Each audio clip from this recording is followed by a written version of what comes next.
Hemos decidido dejarte fuera de la familia, pero no lo tomes personal, dijo mi padre en la cena, mientras mi madre asentía. Así que dije, he decidido dejar de pagar sus cuentas, pero no lo tomen personal. Siempre supe que no era el favorito. Desde que era niño, lo sentía en cada mirada, en cada palabra, en cada gesto. Mis padres, Javier y Clara, tenían una forma especial de hacerme sentir como si estuviera de más, como si mi existencia fuera un inconveniente que soportaban por obligación. Mis hermanos, Diego y Lucas, eran otra historia. Ellos eran los reyes de la casa, los hijos perfectos, los que siempre recibían sonrisas, abrazos y palabras de orgullo. Yo, Andrés, era el que sobraba. No sé de dónde vino esa indiferencia hacia mí. A veces, cuando era pequeño, me quedaba despierto en mi cama, mirando el techo, preguntándome qué había hecho mal. ¿Era porque no era tan extrovertido como Diego, que siempre estaba contando chistes y haciendo reír a todos? ¿O por qué no era tan serio y responsable como Lucas, que siempre sacaba las mejores notas? No lo sabía. Solo sabía que, en mi casa, yo era invisible. Recuerdo un día en particular, cuando tenía unos 10 años. Era el cumpleaños de Diego y mis padres organizaron una fiesta enorme.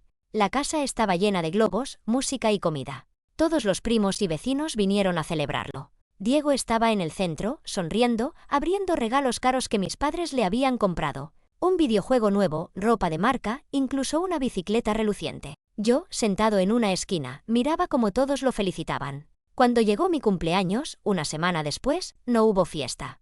Mi madre me dio un pastel pequeño, comprado en la panadería de la esquina, y me dijo: «No tenemos mucho dinero este mes, Andrés, pero come tu pastel». Mientras tanto, Lucas, que estaba mirando televisión, ni siquiera me felicitó.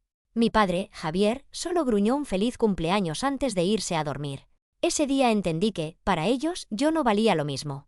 A medida que crecí, esa diferencia se hizo más evidente. Mis padres pagaron la universidad de Diego y Lucas sin dudarlo. Diego estudió administración de empresas en una universidad privada. Y Lucas se fue a estudiar ingeniería en una ciudad vecina, con todos los gastos cubiertos, matrícula, alojamiento, comida, todo. Yo, en cambio, tuve que pelear por cada centavo. Cuando les dije que quería estudiar arquitectura, mi padre me miró con desprecio y dijo: «Si quieres estudiar, págalo tú. Nosotros no tenemos para eso». Mi madre asintió, como siempre hacía cuando mi padre hablaba. Así que trabajé. Trabajé como mesero, repartidor, ayudante de construcción, lo que fuera, mientras estudiaba. Dormía 4 horas al día, a veces menos, pero lo logré. Me gradué con honores, aunque nadie de mi familia fue a la ceremonia. Ese día, sosteniendo mi diploma, sentí una mezcla de orgullo y tristeza. Había demostrado que podía, pero no había nadie para compartirlo. Mientras tanto, Diego y Lucas seguían viviendo como príncipes. Mis padres les compraban ropa, carros, viajes. Nunca trabajaron. Nunca tuvieron que preocuparse por nada. Yo no entendía por qué tenía de malo, por qué me trataban como si no fuera parte de la familia. Intenté hablar con mi madre una vez, cuando tenía unos 20 años. Estaba en la cocina preparando café y me armé de valor. «Mamá, ¿por qué siempre me tratan diferente?», le pregunté con el corazón en la garganta. «¿Hice algo malo?». Ella ni siquiera me miró.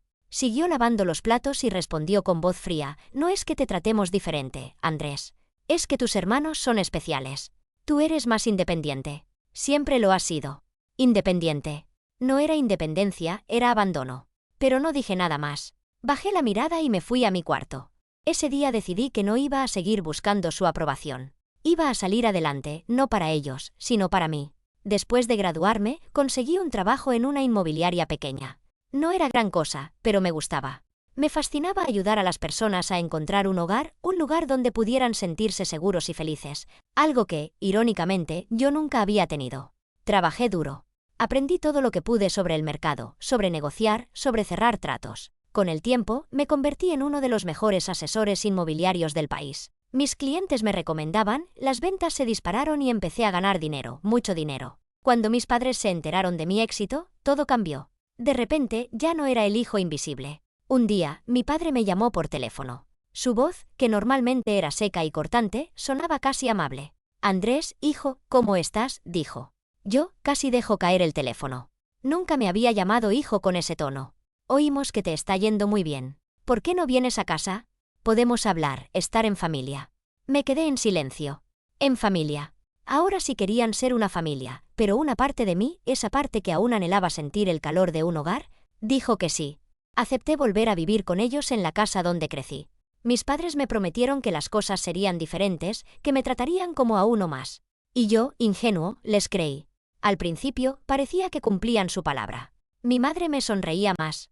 Mi padre me preguntaba cómo me iba en el trabajo, e incluso Diego y Lucas me hablaban de vez en cuando. Pero pronto me di cuenta de que no era amor lo que los motivaba, era mi dinero. Un día, mi madre me pidió ayuda para pagar la luz. Solo esta vez, Andrés, estamos un poco apretados, dijo. Pagué. Luego fue el agua, luego el alquiler de la casa, porque mis padres nunca se molestaron en comprarla. Luego empezaron a pedirme dinero para gastos personales. Mis hermanos, que seguían sin trabajar, también se sumaron. Andrés, necesito unos zapatos nuevos, decía Diego. Andrés, quiero un celular nuevo. El mío está viejo, decía Lucas. Y yo, queriendo demostrar que valía la pena, que era un buen hijo, un buen hermano, pagaba. Pagué todo, el alquiler, los servicios, la comida, la ropa de marca que mis hermanos compraban sin parar. Les daba un dinero extra cada mes porque quería que estuvieran contentos, que me vieran como alguien valioso. Quería sentir, aunque fuera por un momento, que era parte de la familia. Por un tiempo funcionó, o al menos eso creía. Mis padres me agradecían, aunque sus agradecimientos siempre sonaban forzados. Mis hermanos me daban palmadas en la espalda, pero sus sonrisas nunca llegaban a sus ojos. Yo seguía trabajando, seguía pagando, seguía esperando que un día me dijeran, Andrés, estamos orgullosos de ti. Pero ese día nunca llegó. Con el tiempo, las cosas volvieron a ser como antes. Mis padres dejaron de fingir amabilidad. Mis hermanos volvieron a tratarme con desprecio. Una vez, mientras cenábamos, Diego se burló de mí porque derramé un poco de agua en la mesa.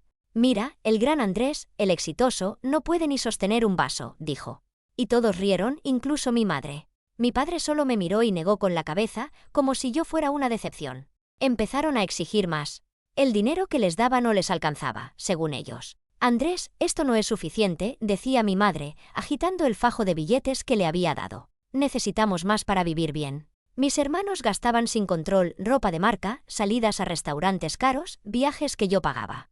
Y yo, como un tonto, seguía dando más porque quería que me quisieran. Quería sentir que pertenecía. Intenté hablar con ellos varias veces. Les dije que estaba cansado, que trabajaba día y noche para mantenerlos, que merecía un poco de respeto. Pero siempre me respondían lo mismo, tú ganas mucho, Andrés. Esto es lo menos que puedes hacer por tu familia. Lo menos. Como si todo lo que había hecho no valiera nada. A veces, me miraba en el espejo y no reconocía al hombre que veía. Había logrado tanto, una carrera exitosa, una reputación impecable, una vida que construí desde cero. Pero, en mi propia casa, seguía siendo el niño invisible, el que no valía la pena. Y, aún así, seguía intentando, seguía pagando, seguía esperando. Llegó el día de Acción de Gracias y quise hacer algo especial. Quería que, por una noche, fuéramos una familia de verdad. Contraté a un chef para que preparara una cena espectacular en casa. Gasté una fortuna en ingredientes, decoración, todo. Quería que fuera perfecto. La mesa estaba impecable, pavo asado, puré de papas, ensaladas, postres. El chef y su equipo trabajaron toda la mañana y yo estaba emocionado. Por primera vez en mucho tiempo, sentí esperanza. La cena empezó bien. Todos comieron, hablaron, incluso rieron un poco, pero no podía ignorar los comentarios. Lucas dijo algo sobre mi ropa, que no parecía de alguien con tanto dinero. Diego se burló de mi trabajo, diciendo que vender casas no era gran cosa. Mi madre, como siempre, no dijo nada. Solo asintió cuando mi padre hizo un comentario sobre lo desordenado que era mi cuarto. Intenté ignorarlos. Me dije a mí mismo que era una noche especial, que no valía la pena discutir. Cuando terminamos de comer, el chef y su equipo se fueron y nos quedamos solos. Mi padre se aclaró la garganta y me miró. Había algo en su mirada que me puso nervioso, una frialdad que no había visto antes. Andrés, dijo con voz seria, hemos estado hablando, y la verdad es que tu presencia no nos agrada. Me quedé helado. ¿Qué? Y pensé que había escuchado mal. Miré a mi madre, esperando que dijera algo, que lo corrigiera, pero ella solo bajó la mirada. Luego habló, con voz baja, pero firme, hemos tratado de disimular que te queremos, pero no podemos más, dijo. Mis hermanos me miraban con desprecio, como si yo fuera un extraño. Diego tenía una sonrisa burlona, y Lucas ni siquiera se molestó en disimular su asco. Mi padre continuó, hemos decidido dejarte fuera de la familia, dijo, como si estuviera anunciando algo tan simple como el clima. Pero tranquilo, todo seguirá normal. Seguirás pagando nuestras cuentas, nos darás nuestro dinero mensual, solo que te tienes que ir de la casa. No lo tomes personal, es por el bien de todos. No podía creer lo que estaba escuchando. Sentí que el aire se me escapaba. Todo lo que había hecho por ellos, todo el dinero, el esfuerzo, las noches sin dormir y ahora esto. Me echaban de mi propia familia, pero querían que siguiera pagando sus vidas. Mi madre asentía, como siempre, apoyando cada palabra de mi padre. Mis hermanos no decían nada, solo me miraban como si yo fuera una basura que había que sacar de la casa. Intenté hablar, pero mi voz temblaba. ¿Qué, fuera de la familia?, dije, apretando los puños. Después de todo lo que he hecho por ustedes, he pagado todo, el alquiler, la luz, el agua, su ropa, sus caprichos, todo. Y ahora me dicen que no me quieren aquí. Mi padre me miró con desprecio. No exageres, Andrés. Haces lo que cualquier hijo debe hacer. Nosotros te criamos, te dimos un techo. Esto es lo menos que puedes hacer, lo menos. Lo menos, grité, sintiendo como la rabia crecía dentro de mí.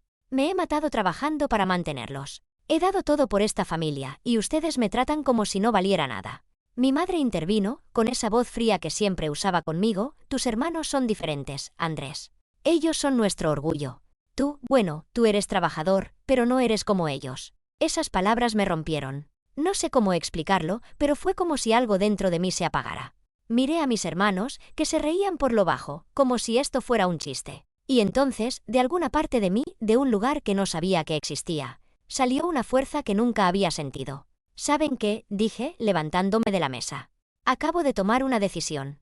He decidido dejar de pagar sus cuentas, pero no lo tomen personal, es por el bien de todos. El silencio que siguió fue ensordecedor. Mi padre abrió los ojos como platos. Mi madre dejó caer el tenedor, y mis hermanos se miraron como si no entendieran lo que estaba pasando. ¿Qué dijiste?, gritó mi padre, poniéndose de pie. No puedes hacer eso.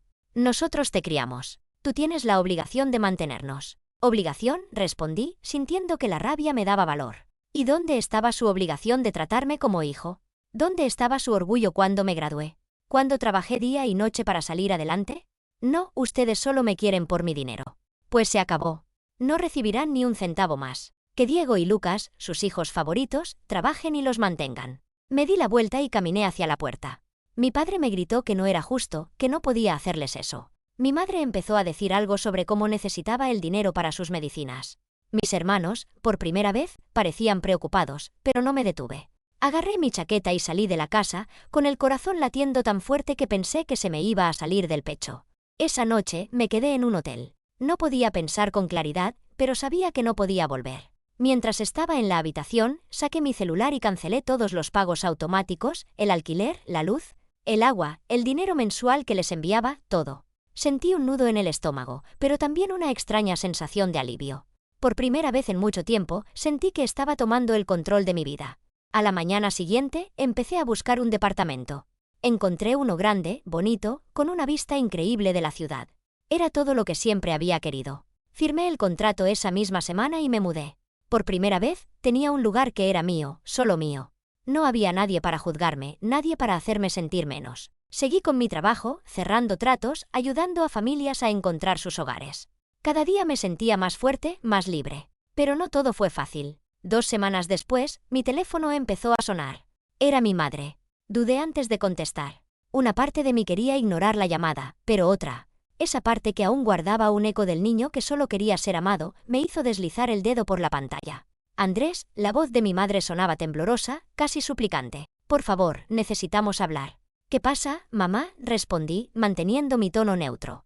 No quería darle espacio a la esperanza, no después de todo. No tenemos dinero, Andrés, dijo, y su voz se quebró, como si estuviera al borde del llanto. Las cuentas se están acumulando. La luz, el agua, el alquiler. No podemos pagar nada. Necesitamos que nos ayudes. Cerré los ojos y apreté el teléfono con fuerza. Había esperado esto, pero no por eso dolía menos. Durante años, yo había sido su cajero automático, el que pagaba todo sin que nunca me lo agradecieran. Y ahora, cuando por fin había puesto un límite, venían con lágrimas falsas y promesas vacías. No, mamá, dije con una calma que me sorprendió a mí mismo. Ya les dije que no pagaré nada más. Que Diego y Lucas trabajen. Ellos son tus hijos favoritos, ¿no? Que ellos se encarguen. Hubo un silencio al otro lado de la línea. Luego escuché la voz de mi padre, Javier, que claramente había estado escuchando todo desde el altavoz. No puedes hacernos esto, Andrés, gritó, con esa furia que siempre usaba para intimidarme. ¿Eres nuestro hijo? Nos debes todo. Nosotros te criamos, te dimos un techo, comida, y así nos pagas, dejándonos en la calle. Me reí, pero no fue una risa de alegría. Fue amarga, llena de años de dolor acumulado. Un techo, comida, dije. Sí, me habían dado lo mínimo, lo que cualquier padre está obligado a dar. Pero nunca me dieron amor, nunca me dieron orgullo, nunca me dieron un lugar en su corazón. Y ahora quieren hacerme sentir culpable. ¿Qué les debo?, respondí, sintiendo como la rabia subía por mi pecho. ¿Y qué me dieron ustedes a mí, papá? Unas migajas de atención, una infancia llena de desprecio. Pagué mi universidad, trabajé día y noche mientras ustedes les daban todo a Diego y Lucas. Y ahora me dices que te debo. No, yo no les debo nada. Eres un egoísta, gritó mi padre. Siempre has sido un ingrato. Tus hermanos son mejores que tú. Siempre lo han sido. Por eso los queremos más. Esas palabras fueron como un puñetazo en el estómago. Durante años, había sospechado que pensaban así, pero escucharlo de su boca, tan crudo, tan directo, fue devastador. Sentí que el niño que aún vivía dentro de mí, ese que soñaba con ser aceptado, se rompía en pedazos. Pero también sentí algo más, una fuerza nueva, una determinación que no había sentido antes. ¿Saben qué?, dije con voz firme, aunque por dentro temblaba. Si tanto quieren a Diego y Lucas, que ellos los mantengan, que trabajen, que se ganen la vida como yo lo hice. Yo terminé con ustedes. Colgué el teléfono y lo puse en modo silencio. Mi corazón latía con fuerza, pero no era solo rabia, era liberación. Por primera vez, sentí que me estaba deshaciendo de un peso que había cargado toda mi vida.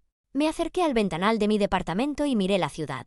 Las luces brillaban, los edificios se alzaban imponentes, y yo, por fin, sentía que tenía un lugar en el mundo, un lugar que no dependía de ellos. Un mes después, me enteré de que mis padres habían obligado a Diego y Lucas a buscar trabajo. Al parecer, les quitaban casi todo lo que ganaban para pagar las cuentas. Seguían siendo los mismos, siempre buscando a alguien a quien explotar. Pero yo ya no era ese alguien. Diego se quejaba de su trabajo, decía que no estaba hecho para trabajar como esclavo. Lucas, por su parte, se la pasaba discutiendo con mis padres porque no quería darles todo su sueldo. Una parte de mí sentía una satisfacción amarga al escuchar esas historias. No era venganza, pero sí justicia. Ellos habían elegido tratarme como si no valiera nada. Ahora estaban enfrentando las consecuencias de sus decisiones. En cuanto a mí, aprendí a vivir sin ellos. No fue fácil. Hubo noches en las que me despertaba con el eco de sus palabras en mi cabeza, preguntándome si tal vez podría haber hecho algo diferente. Pero entonces miraba mi vida, mi departamento, mi trabajo, mis amigos, mi libertad, y me daba cuenta de que no necesitaba su aprobación. Nunca la había necesitado. Una tarde, mientras caminaba por el parque cerca de mi casa, vi a una familia jugando. Los padres reían mientras sus hijos corrían detrás de una pelota. Por un momento, sentí un nudo en el pecho, un recuerdo de lo que nunca tuve, pero luego sonreí, porque supe que algún día tendría mi propia familia, una que me valorara, que me viera por quien soy, no por lo que podía darles. Y, hasta entonces, estaba bien conmigo mismo. Por primera vez en mi vida, estaba bien. Suscríbete para más historias diarias.